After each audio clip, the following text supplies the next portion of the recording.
બોલો. તમારે ગુરુ કરાવો છે. બાપુ પડદો ખોલી નાખો ને. પડદો ના ખોલે. ના ખુલે? હા.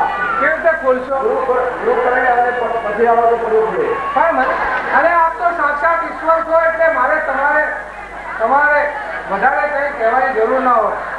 મેં અત્યાર સુધી ગુરુ નથી બનાવ્યાનું કારણ એ જ છે અત્યારે આવા કલયુગ ચાલી રહ્યો છે જ્યાં ગુરુદ્વારોની અંદર ગુરુના નામ ઉપર શિષ્યોના ભ્રષ્ટાચાર અને અત્યાચાર અને ખૂનના વેપારો જોવામાં મળે છે. મેં કોઈ ગુરુદ્વારા ઉપર વિશ્વાસ કર્યો નથી, પરંતુ આ નગરના નામના પાઠની જોત જાગી ગઈ અને તમે જે અવાજ કર્યો તેના ઉપર મને સંપૂર્ણ વિશ્વાસ. 12 બીજના પાઠના ઘડી નકળાના નાચતા મેજાના ના લીધા જે આ જોત જળે છે તેનું પ્રમાણ આપે છે. અને તમારા વચન ઉપર વિશ્વાસ કરીને હું તમને વિનંતી કરું છું કે તમારા આજે તમારા પુત્રના ઘણા ગુના માફ કરીને મને શિષ્ય તરીકે તમારા દીકરા તરીકે મને કબૂલ કરજો એવી હું તમને પ્રાર્થના કરી રહી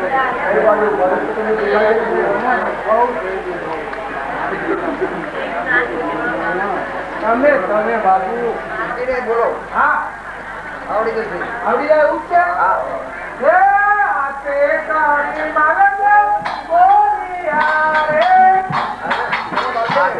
હાથે જોડીને માપે બોલ્યા. હાથ જોડી બોલ્યા. એમ પકડીને બહુ ફરક પડવાનો. હાથે કરીને બોલ્યા તો હું હતો.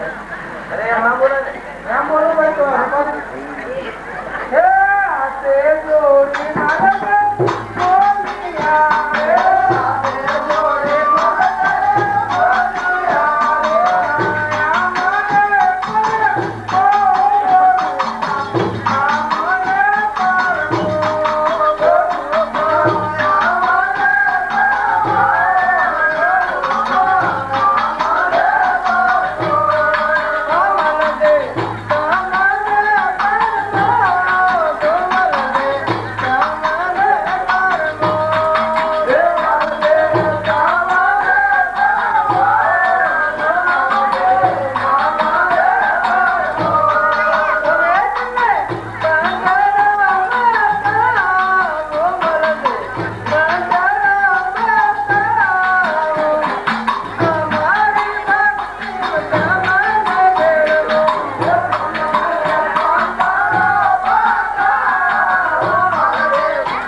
આજુબાજુના ગામમાંથી જે પધારેલા છો તે ધર્મચારી ભાઈ બહેનો, ગામના વડીલો, માતાઓ અને બહેનો, આજના બધા દિવસોમાં આખ્યા રામાપીરના જે પણ નવરાત્રો હતા ગામના ભાઈઓએ, ગામની બહેનોએ, ગામના બાળકોએ, ગામના વડીલો રામાપીરના દરેક દિવસે સારી રીતથી સુંદર રીતથી બહુ રામદેવ પીરનો મહિમા વધે તેવી વ્યવસ્થા એ તેનું પ્રમાણ આપ્યું છે.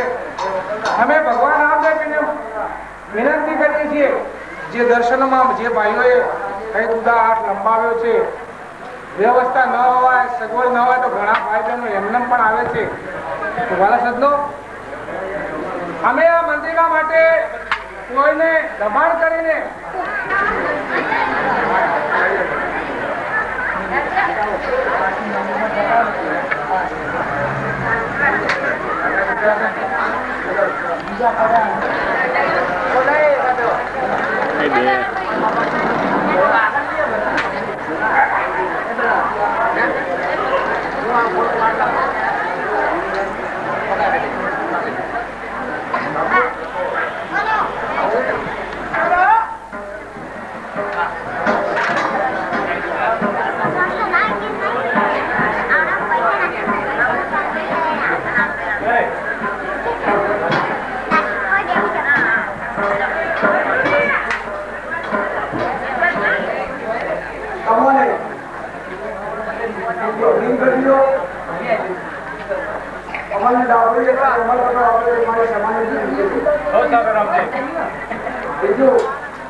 માટે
પણ ગુરુને જાણ કરીને અને જાણ કે ગુરુ આવેલા છે માટે ગુરુને મળી અને પછી જ જાઓ.